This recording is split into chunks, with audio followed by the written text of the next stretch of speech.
Welcome back. Hi, Chief. Hello, tribe. Oh, ladies and gentlemen, we have such a task before us. Not just covering 3,000 years of history in an hour, and I think that comes to about 200 years a minute. But how do we do what we need to do today? If you have been here the last few weeks, you know that we have been dwelling in a different world. A world of circular time, not linear time, right? Creation, one life, one existence of the universe, and then the fireworks, as my grandma used to say, right? But reincarnation, right? The cycle of the seasons, the cycle of life, death, rebirth, life, death, rebirth, right? And now we have to make a huge cosmic shift, if you will, for the next 3 weeks. We have also talked about living in the midst of the divine. And now we need to talk about those separate circles, right? The divine above us, in some sense separate from us, more powerful than we, right? And we need to get back to that divine. I think in this Western context, we can begin to use the G word, which can stand for either God or Gandalf, if you will, right? That's a huge break. That's another shift that you'll see in the next 3 weeks. We have talked some about religious scriptures, but not a lot. And now, beginning with Judaism and the three great religions of the book, as the Western religions are known, right? Judaism, Christianity, and Islam. From the get-go, we need to talk scriptures because Western religion is scripturally based. And for many, their religious book is absolutely sacred. In fact, I come from a religious background in which I was taught that the scriptures are absolutely error-free. Right? I saw a bumper sticker once that fits this. God said it, I believe it, that settles it. Oh, how I long for that simplicity. If only, right? Well, let's see what we can do. Let's see what we can unpack, okay? There's another thing that we need to do today, too, and we'll be doing for the next 2 weeks, but especially today. Have I mentioned a single historical date in all of these weeks? Can you think of one? No. Well, now we're stepping into the world of history, at least history as you and I know it, right?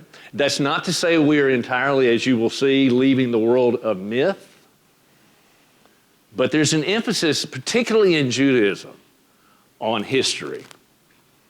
And history for the Jews is a story. Their very identity is based on their story. Now, one thing you might notice in the next few weeks,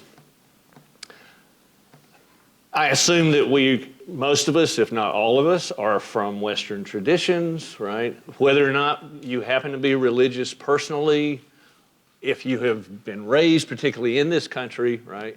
You have been influenced, if you will, by, I would suggest, a particular religious tradition especially. There are some who claim that the United States is a Christian country. That's, at the very least, a problematic assertion. But in many ways, I think it is true, culturally at the very least, right? Culturally at the very least. Now, here's where a problem might come in if you are from a tradition other than Judaism. If you're like me and you did grow up in a church, you have heard a version of Judaism. It's important to realize that that version of Judaism is not necessarily the Jewish one, right? It is a Christian version of Judaism. And it's important to realize that as we go through. This is where the study of religion can be especially tough, right? When you get closer to home, right, you're going to have some assumptions, perhaps even what you feel to be accurate information that you will need to analyze, right? That you will need to rethink and perhaps revise. And that can be difficult. Religion, as many of you know, is a very personal matter. It certainly can be. And that can be difficult, okay? But work with me. Let's see what we can find out about Judaism. Let's see if we can allow Judaism to tell its own story today. I'm going to do my best to let that happen, okay? So let's start with the Jewish scriptures. Would you do me a favor from now on and never, ever in the presence of someone who is Jewish refer to their scriptures as the Old Testament? Do you understand why I say that? For them, it is not the Old Testament. If anything, it is the Testament, okay? It's the Christians who take over the Jewish scriptures, name them their Old Testament once they add what? The New Testament, right? I just want to make sure we're all aware of that, okay? Well, the Jewish scriptures are divided into three sections. The first of those three sections is called the Torah, T-O-R-A-H. Torah can also be used for the Jewish scriptures more generally speaking. Technically speaking, it refers to this first section, the first 5 books of the Jewish scriptures, the Torah. Can anyone name those books?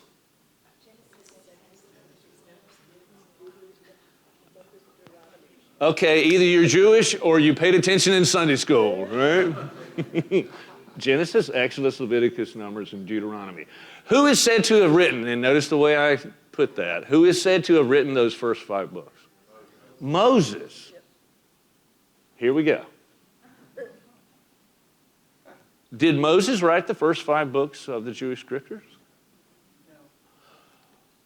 Well, it's important to realize that he dies before the end of the 5th one, so I think it would be difficult at best for him to have written those books. Here's the question we need to ask. Why would it be important for a people, right, to attribute their scriptures, or certainly an important portion of them, to someone who is as well known as Moses? What might they get from that? Validity, right? Authority, okay? I think that is what is happening here. Is it some kind of plagiarism, or, do we use current moral strictures to place on this decision? No. In the historical context, that is simply what was done. Do we even know for sure, to step outside the religious sphere for a moment, that Socrates ever lived? Socrates, one of the most famous philosophers ever, right? We really have nothing directly from him. What we have are stories about him, for instance, in the writings of Plato, right? And I think it's the same kind of thing, to attribute these books to someone who is famous. We're going to encounter the same situation when we come to Christianity, if we have time, I would like to go into more detail about the Christian scriptures, particularly the Gospels, because that happens to be one area of religious studies with which I am much more familiar. The Torah, okay, it's also known as the Pentateuch. Pentateuch, Tuch meaning book, right? Penta, what does Penta mean?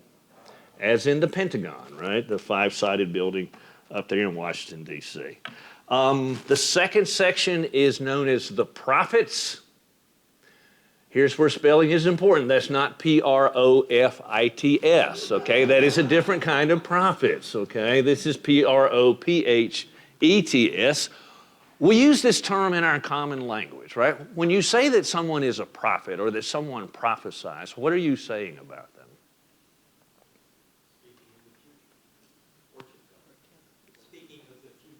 Speaking of the future. They're foretelling the future, okay? That is one meaning of the term prophet. One of the things that's important to point out is that for Christians, the future predicting role of the prophets is extremely important, okay? We haven't gotten to Christianity yet. It hasn't yet been invented, okay? So we need to bracket that for a week at least. Well, no. Yeah, for a week, okay? We skipped the week after Christianity. Appropriately enough, it seems, for Easter Monday. In a Jewish context, when you read the prophets in their historical day, right, it is not so much that they were, I mean, if you ask a Jew, of course they were not predicting the coming of Jesus, because the Jews do not agree that Jesus is the divine Son of God and the Messiah, right? For them, the prophets may be speaking about the future, but they are speaking about the immediate future. Not the distant future, but the immediate future. In fact, they are doing what wise men and women have always done. They are looking at the culture around them. And what they are saying is, if you do right, you will be blessed. But if you do wrong, and oftentimes these prophets are pointing out wrong, right? If you keep doing, and I would suggest the United States might learn something here. If you keep doing what you are doing, if you continue to mistreat the poor, if you do not take care of them, if you do not take care of the stranger in your midst, there will be judgment. There will be judgment, right? That is what they are doing, it seems to me, right? And I want us to be sure that we understand that, right? Not that they are talking about a distant future, but about a more or less immediate future. And then we have this third section called the writings, appropriately enough, right? The writings. And it's kind of a catch-all, if you will, different forms of literature, different books. Honestly, in my humble opinion, some of the most beautiful words ever written, right? I mean, the book of Psalms, in and of itself, right? A collection of songs, a hymnal, if you will, used in worship. Poetry, right? Poetry. The Lord is my shepherd. I shall not want. He maketh me to lie down in green pastures. He leadeth me beside the still waters. He restoreth my soul. He leadeth me in the paths of righteousness for his name's sake. Yea, though I walk through the valley of the shadow of death, I will fear no evil, for thou art with me. Thy rod and thy staff, they comfort me. Phew. Just beautiful. Proverbs, such wisdom in Proverbs. The book of Lamentations, which it might as well be one long blues song, right? Oh, just beautiful writings and such wisdom, such wisdom. Now, it's interesting, if I may step forward for just a moment. Do any of you recall in the Gospels when Jesus, who was not a Christian, right? He was a Jew, okay, read the Jewish scriptures, right? When he referred to his scriptures and his people's scriptures, what did he call them? The law and the prophets, right? The law and, well, he got 2 out of 3. The law and, why doesn't he mention the writings? Oh, this is important. This is important. This book and none of these books of Scripture dropped out of the sky whole. They come from somewhere, right? And we usually have an image that somebody sat down and wrote out a book, right? I remember in Tabernacle Baptist Church, one of those stained glass windows, right? I think it was St. Matthew, who is dressed in medieval garb, using a quill pen, right? With an angel standing over his shoulder, guiding his hand, right? Which is to say, this is not just any book, right? Inspired by God, okay?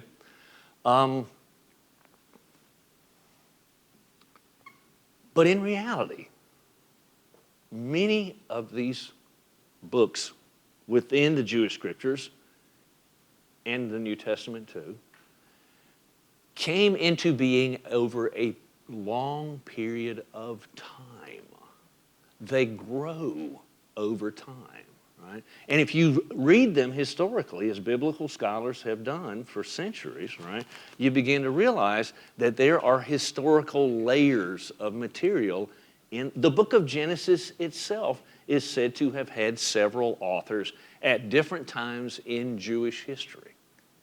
And so the key, if you're reading this, not as a person of faith, or not just as a person of faith, depending on your stance there, but as an outsider, if you will, more objectively, if you look at this book the way that you would say Shakespeare, and there's a huge argument brewing and has been for decades about whether Shakespeare wrote all the plays that are attributed to him, right? And people are trying to figure it out on the basis of history, on the basis of whether you can't do handwriting analysis because there are no originals, right? But the use of language, right? The intent behind the language, what is it that this person or these people are addressing in this context in Jewish history, right? What is it that they're trying to say, and why are they trying to say it? It's a fascinating study, and with no end of controversy, as you can imagine, right? Well, the reason that Jesus did not refer to the writings is because it had, in his day, that third section had not yet come to be seen as an official part of the Jewish scriptures. It was the law and the prophets, and it's only a couple of centuries later that the writings themselves become widely accepted as part of the Jewish scriptures. And this is where we have to start. This is where we have to start with history, yes. They were written after Christ? The writings, they were written before. But not officially accepted, right? Yeah. Thank you for asking. Well, let's run through a very quick history of the Jewish people, shall we? I do want to mention that PBS, Public Broadcasting Service, has been showing a documentary series, The History of the Jews, right? And there it is, right in the title, The History of the Jews, right? Hosted by Simon Schama. I would imagine you can find it online. It's actually very, very well done, in my opinion. And he's doing what we're doing today, but he has 6 weeks and I have 1. Okay, so let's see what we can do. The ancient Jews, if you trace the Jewish people as far back into their past, guess what? Their theology is different. Their culture is different. And this would be true of pretty much any religious tradition if you trace it back far enough into its roots, right? Just as if you trace humans themselves far enough back into their roots, into prehistory, right? Judaism is neither monotheistic, right? And it may not even be officially theistic. It looks animistic. Remember the second week, we talked about indigenous cultures, right? For the indigenous peoples, the native cultures, the divine does not live up in heaven, right? There might be a sky god, but not heaven as it is understood today. Where is it that the spirits live for the indigenous people? I'll give you a clue. In the land, right? In nature. And if you read the Jewish scriptures, again, not as an insider, but as an outsider, you see all of these many, many different names for God, and many of them refer, for instance, Abraham, he's the first patriarch we want to talk about, and I have to ask, where are those matriarchs? Right, the patriarchs. His favorite name for the divine apparently was El Shaddai. El Shaddai, the God of the mountains. Well, there you go, right? The mountain god. And scholars see that as an indication that we're actually talking about nature gods. Now, there are some Jewish students in my classes who were quite surprised to find that Judaism was not necessarily always monotheistic. If you read the history objectively, Judaism becomes monotheistic. It comes out of this different background, and this is what we want to trace today. Eventually, it becomes a monotheistic religion. Right? Abraham, great patriarch. I don't have time to say much about him. But sometime in the second millennium, BCE, this is another reason why it's important to say BCE and not BC, even though I noticed Simon Schama on his show talks about BC and AD, right? The common nomenclature. The Jews migrated into an area, and they were originally nomadic peoples, right? I mean, they were indigenous peoples, right? Wandering in the Middle East. Eventually, they settled in an area that came to be controlled by ancient Egypt. Now, we're getting on familiar turf from some people, right? Can you see what's coming, right? Ancient Egypt. Eventually, they are enslaved by the Egyptians, and they remain that way until guess who comes along? Who is it that saves them? It is Moses, right? This is where Moses steps in. Now, there are those who claim that Abraham should be considered the historical founder of Judaism. And that is all well and good. For me, it is more Moses, right? If you're looking for someone, and I say Moses because it seems to me that under Moses, Judaism really crystallizes into what we understand it as today. It is Moses who offers monotheism to the people. And let's look at how. Now, you're familiar with the story, I'm sure. Moses goes, they've been wandering in the desert for 40 years, right? For 40 years. Do you think Mrs. Moses at some point might have said, Moses, would you please pull over and ask for directions?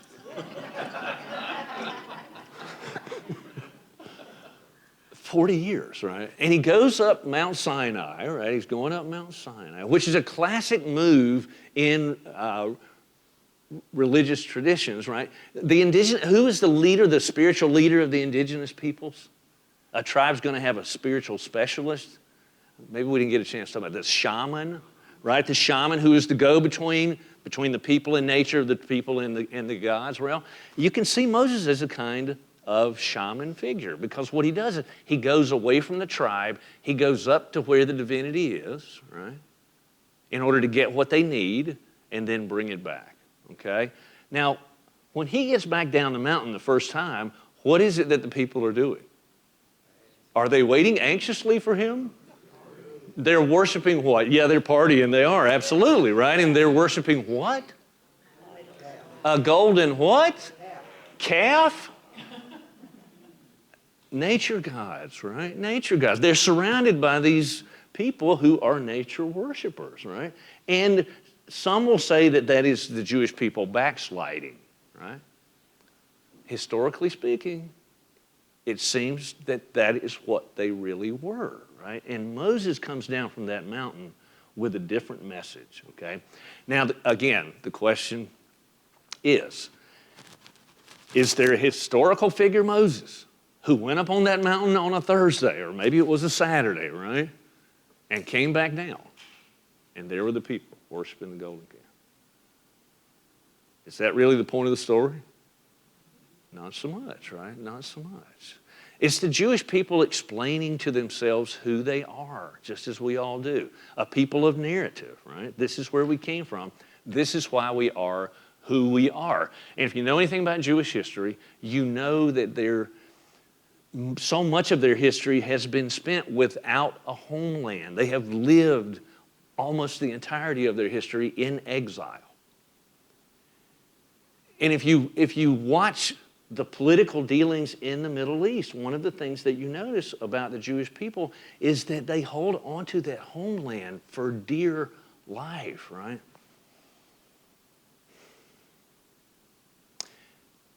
Now, what do you do when you're in exile, right? If you are a people and you feel chosen by God, right? You feel chosen by God.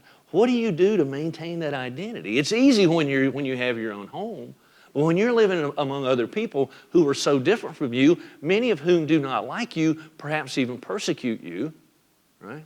How do you survive that?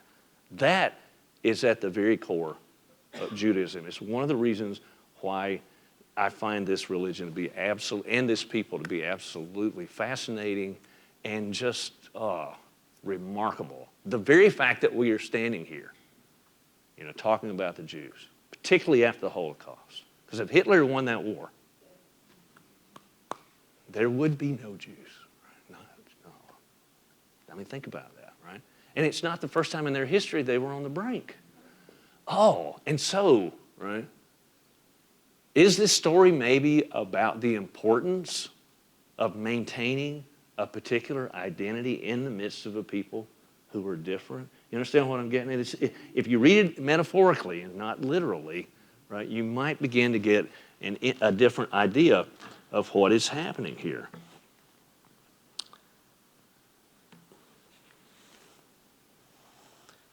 When Moses comes down from the mountain, he has those stone tablets, right? Stone tablets, the Ten Commandments. But something happens while he's up there, and it's quite remarkable, actually. And it is so typical of this Western understanding of the relationship of the human and the divine. For one thing, he has, well, I want to say a face-to-face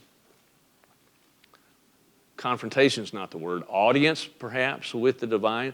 But the scriptures say that that God would not even show Moses his face, because if he had, Moses would have been killed, right? And when Moses came down from the mountain, the people were so frightened of him because he was glowing, right, that they made him put a veil over his face to protect them. And he says this thing to God, which I find to be very understandable, right? If and when you ever have that audience, if you haven't already, right? What would you ask? And Moses is up there, and he's with this God that he realizes is the true God. And in the back of his head, at the very least, he knows he has to go back down that mountain and tell his people this, and he probably knows what it is that they're doing down there, okay? And so he asks, if I come to the people of Israel and say to them, the God of your fathers has sent me to you, and they ask me, what is his name? What shall I say to them? Does anyone know what God says? I am that I am. Could you be a little clearer? I am that I am, right? I am that I am. Tell them I am has sent you. There are several things about this quote that I find intriguing. One, I bet you didn't even notice. Moses says, the God of your fathers. What about the God of your mothers? Where are the women at? Right, there it is again. There it is again. Right, there it is again. It's so important to keep that in mind, right? The God of your fathers. The God of your mothers, right? I am. In other words, God is not a thing. This God is a verb. A verb.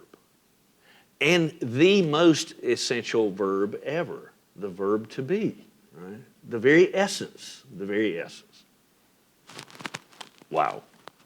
Well, I mentioned the tablets, right? The Decalogue. If Pentateuch is 5 books, Decalogue is 10 words, the 10 words, right? The 10 sayings. And what is it, right? What is it? It's usually interpreted as a set of rules, and I mean rules, okay? Rules. This is new. Have we encountered this kind of rule before? Thou shalt not. Remember I said early on, apparently in the West, we not only know who God is, but we know him, and there you go, right? We know him so well that we even know what he wants us to do and not to do. And with certainty, right? Very different. This is the declarative mode. Actually, the imperative mode I was talking about. You will do this and you will not do that. Right? It's a very different attitude in terms of religion, in terms of the relationship with the divine. And this whole idea that God is above us and God is absolutely righteous, perfect in every way, right? And as glorious as that is, so much of what it causes among humans is a sense of guilt. Am I the only one in this room who feels guilty? Yeah. Oh. Because we do not feel righteous. We do not feel righteous. In the East, I don't see that problem. It's about karma. It's about karma. What you do to others is going to come back around to you, and not just to other humans, right? Not just to other humans, but to other beings. If you put good into the world, good will come back to you. You put out the bad, it's going to come back and bite you, right? And if you don't get it right in this lifetime, in the East, oh, it's all right. You got another shot, and another one, and another one, and another one, right? Here it is. You got to be perfect. You got one life to do it. Good luck. Good luck. And each of the religions comes up with a way to deal with that sense, right? That just trying to figure out what it means to be a human, what it means to live a life, right? To live a good life, and what it might look like when we don't live a good life. Well, whatever it might be, the Decalogue, the Ten Commandments, is a covenant, as the Jews understand it, a covenant between God and the people. A pact, an agreement. And it is rather simple and seemingly black and white, right? Both privileges and responsibilities, as with any covenant, right? Any agreement of this kind, even a business agreement, right? Some privileges, some responsibility. And in Christianity, the Ten Commandments become an otherworldly arrangement, it seems to me, right? That if you obey God on earth, you will live forever in heaven, okay? I cannot point out strongly enough that that is a Christian understanding more than it is a Jewish understanding. For the Jews, the emphasis is not on forever and ever, amen. It is on this world, in the here and now. In the here and now. This is where it happens. When they talk about a Messiah, they're not talking about somebody who's going to take us to heaven so much as it is someone who, and we're going to talk about this next week, okay? Because we need to look at Jesus. When Jesus talks about Messiah, what is he talking about? Is he talking about the Christian Messiah? Or is it a Jewish understanding of the Messiah, right? The Messiah is going to be God's representative right here on earth. If there is a kingdom of God for the Jews, it is an earthly kingdom. And guess where it's going to be? In the Holy Land, right? In the Holy Land. Again, this is why they hold on to it so dearly. Right? So try to keep that in mind, okay? It's more about life in the here and now, in this life, than it is heaven forever and ever. Amen. Let me give you a quick picture of what the world might have looked like to these ancient people, and you find it in other cultures as well, right? In the ancient world, for many, the universe was basically three levels. And I probably shouldn't even use the term universe because that opens it up to this whole modern understanding, right? The world, the cosmos, we live on a flat plane, right? As flat as a football field, okay? And set on top of this flat plane is that blue bowl, which today is rather gray, right? And then underneath, right? Underneath is what? Is it hell? No, there ain't no hell yet. Hadn't been invented, right? Hasn't been invented. That's a later development of thought. It's the land of forgetfulness. I think we have talked about this. The land of forgetfulness, right? It's where you go and people forget about you. And if in a culture where it's not all about eternal life, right? This is true among the indigenous peoples, right? What is the worst thing that can possibly happen to you? To be forgotten. To be forgotten. Because as long as you live in the memory of your tribe, you remain, right? You remain very much alive. It's the land of forgetfulness. So again, not about heaven and hell so much as it is. It's this worldly arrangement. Now, some say that for Moses to talk about monotheism, right? If indeed that's what he was doing. Certainly they claim that monotheism among the Jews is the world's very first historical instance of monotheism. Technically, that is not so. Some centuries earlier, back in Egypt, one of the pharaohs, and the Egyptians, if you know anything about Egyptian mythology, about Egyptian theology, very polytheistic, right? Isis and Osiris, right? Horus, all of these different gods and goddesses. One of the pharaohs decided that his favorite god was going to be the only god, and he did his best to get rid of all the other gods, right? What that meant was the priests of all the other gods were put out of a job, and they were not really happy about this, right? Now, and I believe it was Imhotep, the pharaoh. Imhotep sets up Amen-Ra, the sun god, as the only god, right? Well, the priests were so unhappy, in fact, that they ended up having the pharaoh killed. And with him died that first historical instance of monotheism. Centuries later, along come the Jews, right? The question is, well, what is the first of the 10 commandments? What is the first word of the 10 words? What is it? Come on, people.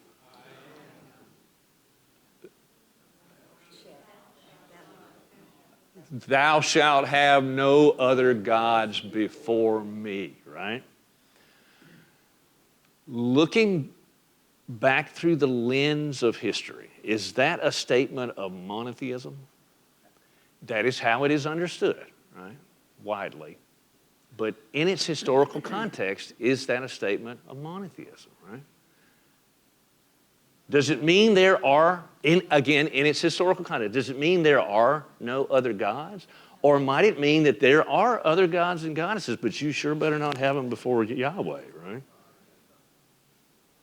Well, I think in its context, it means the latter, right? Yes, and you can see it when Moses gets to the bottom of the hill, right? There are other gods, but Yahweh is the chief among the gods. There's a term for that, henotheism, right? Henotheism, one God chief among others, and you see instances of this elsewhere. But what happens, and you can trace it in the history of Judaism, is that over time, over the centuries, as this religion and this culture and their thinking and their understanding evolves, eventually they come to be a monotheistic religion.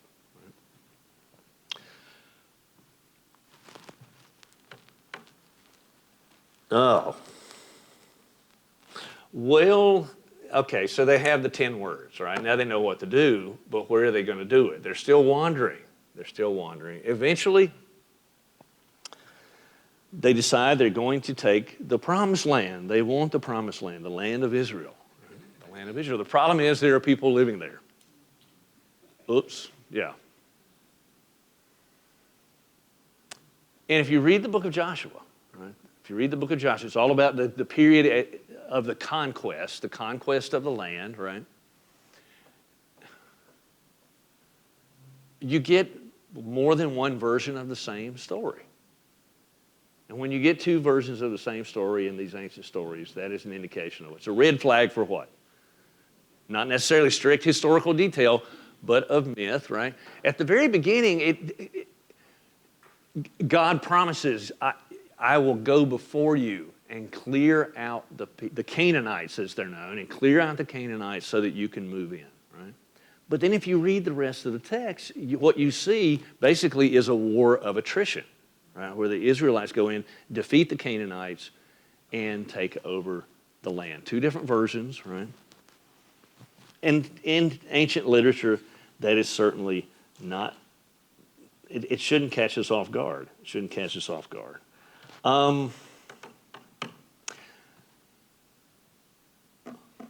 Eventually, the people decide. Now, at first, they are still a loose collection of tribes, the 12 tribes of Israel, right? Eventually, as they settle into the land and they begin to gel as a larger group, they finally decide they want a king. We want a king, right? Who's the first king of Israel? Not David. Saul, right? Saul's the first king of David. He's a little off in the head, according to the stories, right? Excuse me. David takes over. The greatest king of all Israel, right? After his death, Solomon, his son, takes over. Solomon is not as good a king. That's so often the case, right? And what is happening, and I think this might be a clue for what I was talking about earlier, about how tough it has been to be Jewish down through the centuries and the millennia. What you see happening, if you know geographically where Israel is, right, that right side of the Mediterranean Sea, well, to the northeast are two major rivers, And to the southwest is one major river. Ancient people settled by rivers, right? That's because there was agriculture. They could grow as a people. You have the Tigris and Euphrates to the northeast. You have the Nile to the southwest, right? And what happens over time, somebody could do a time lapse of this, okay?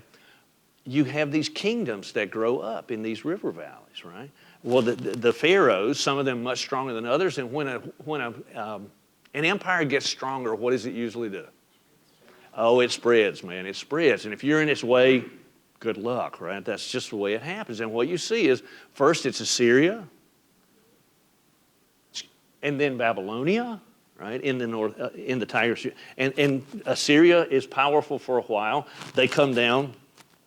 They defeat the Jewish people. They take half the kingdom. And in the ancient world, when you defeat an enemy, what do you do to them?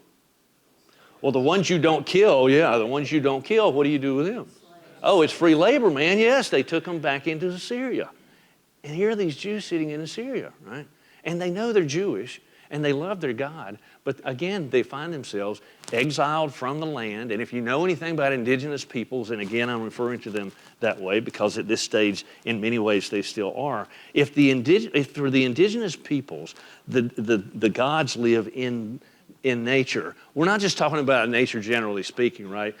My God lives in that tree, in this land, right? And if you steal me from this land and you take me somewhere else, you have separated me from my God. I mean, what a tragedy. What a tragedy. And so you see these Jewish people, they're sitting in exile in Assyria and then Babylonia and then Persia. And they are absolutely bereft, right? Crestfallen. Defeated, not just defeated themselves militarily, right? But their God has been defeated. Because that's what happens. When you're enslaved, you have to worship the other God. Your God lost. Our God won, or our gods in this case won. So what do you do if you're a Jew? You give up? Do you quit? Well, some of them did. Many of them assimilated into these various cultures, right? But not all of them. Not all of them. This is when in the fiery furnace, if you will, and notice that metaphor. You know where that metaphor comes from? The Jewish scriptures, right? Now, is that a story about these poor guys that got thrown in a furnace? Well, yeah, but what is being said? What is being addressed? What is the historical reality behind that story? The Jewish people themselves find themselves in this fiery furnace. The Lord in the temple, okay? Above him stood two seraphim. What are seraphim? Angels, yes, two angels. Each had 6 wings. With 2 he covered his face, with 2 he covered his feet, with 2 he flew, and one called out to another and said, listen to what these angels say, okay? Because angels ought to know. Holy, holy, holy. There's that righteousness. Right? There's that otherness, if you will, right? Holy, holy, holy is the Lord of hosts, and the whole earth is full of his glory. And the foundations of the threshold shook at the voice of him who called, and the house was filled with smoke. And I said, Isaiah has just seen God Almighty. Now, if that happened to you today, and I hope that it does, well, no, not for the last time, okay? No. What would you say? What would you say? Hallelujah? That comes to mind, right? You know what Isaiah says? You know what he says? Woe is me. Woe is me, right? What's going on here? Right? Woe is me, for I am lost. I am a man of unclean lips, and I dwell in the midst of a people of unclean lips. For my eyes have seen the King, the Lord of hosts. God is so holy that the human response in this context is just to be abashed, right, with shame, with guilt. But that's not the end of the story. Then flew one of the seraphim to me, having in his hand a burning coal, which he had taken with tongs from the altar, and he touched my mouth and said, behold, this has touched your lips. Your guilt is taken away, and your sin is forgiven. Now, if I'm not mistaken, that's the first time we used that term in this course. Sin. Because sin's one thing, but sin, once it gets that extra syllable, you are in big trouble. Sin, right? Sin. Sinfulness. Would a Buddhist talk about sinfulness? Taoist? Forget about it, right? No, it's a different understanding. But this is the construction, right? This is the construction of ethics, right? Our understanding. And I'm telling you, whether or not you are religious, our country just is imbibed with this understanding, right? With guilt, with righteousness, with the very concept of law, right? You have to live according to laws. And if you don't, there are penalties, right? There are penalties. Oh, what else? I mean, there's so much else, but what on earth do we even try to get to today? Well, we'll skip a few hundred years. Briefly, well, yes. Briefly, centuries later, after the fall of the nation of Israel, they managed to get their homeland back again, right? They managed to get the homeland back. Assyria, Babylonia, and then Persia. Persia takes over Babylonia, which takes over Assyria, right? And one of the things you learn if you study this history, and really any culture's history, and it's this: empires rise and empires fall. It is the way of the world. You and I in this nation, we live in an empire, do we not? Right? And I hear people crow about being the most powerful nation on earth. It certainly has its perks, doesn't it? But honestly, one of the things that familiarizing myself with this history reminds me it's not going to last forever. This is not the kingdom of God. Right? It's an earthly kingdom. It's not going to last forever. And it behooves us. It behooves us to be a righteous people. However we interpret that, right? However we might interpret that. There are consequences when you ignore the needy. The needy. Well, the Persians are a kinder and gentler empire, if you will, and they allow the Jews who wish to go back home, which they do. It's the period of the Restoration, right? And it lasts for some time. Then the Romans come to power. There's yet another empire, right? Here come the Romans, okay? And they take over. They take over. That is why in the first century, during the life of Jesus, for instance, that area is ruled by Herod, who is an underling of Pontius Pilate, right, a Roman official. So the New Testament occurs in, and I say the New Testament, that is actually a chapter, if you will, in Jewish history. Now, it goes in a different direction, but that book is written by Jews, about Jews, right? And for the most part, for Jews, okay, who come to be known as something else. That it occurs in a Roman context, which is one of the reasons why, well, actually, I'll get to that next week. I'm so busy getting ahead of myself, I need to back up a minute. Well, Rome rules in that land, okay? But the Jews are not happy. They are not happy. They don't like being under somebody's thumb.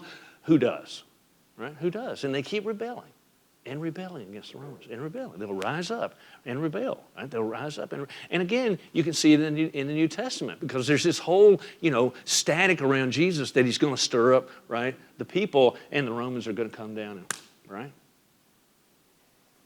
Well, that's exactly what happens. It isn't Jesus who does it, but somebody does. And it's shortly after the life of Jesus when the Jews have this huge revolt, 66 CE. There you go. There's a historical date. 66 CE. The revolt begins, right? The latest revolt.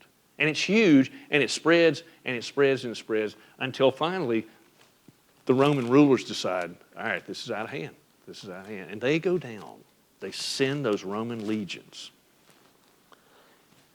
And they devastate the nation and the land, right? They destroy the city of Jerusalem. They tear down the temple, right? To this day, there is only a portion of it that remains. That is the Wailing Wall in Jerusalem, right? From that temple the revolt started in 66. It ends around 70, right? And what did the Romans do with the Jewish people? The ones they didn't kill? Yes. Exile, there it is. This is the beginning, 70 CE, of what is known as the period of the diaspora. The diaspora. Greek term. It comes into English, and it means to disperse, right? It's the period of the dispersion. How long did the period of the dispersion last for the Jews? When did they finally get their homeland back? 100 years? No. No, almost 2,000 years, man. Oh, 1948, right? 1948 CE, after World War II, right? And the horrors of the Holocaust, it was decided that the Jewish people should have a homeland. Again, you think about it, all that time they spent in exile from their homeland.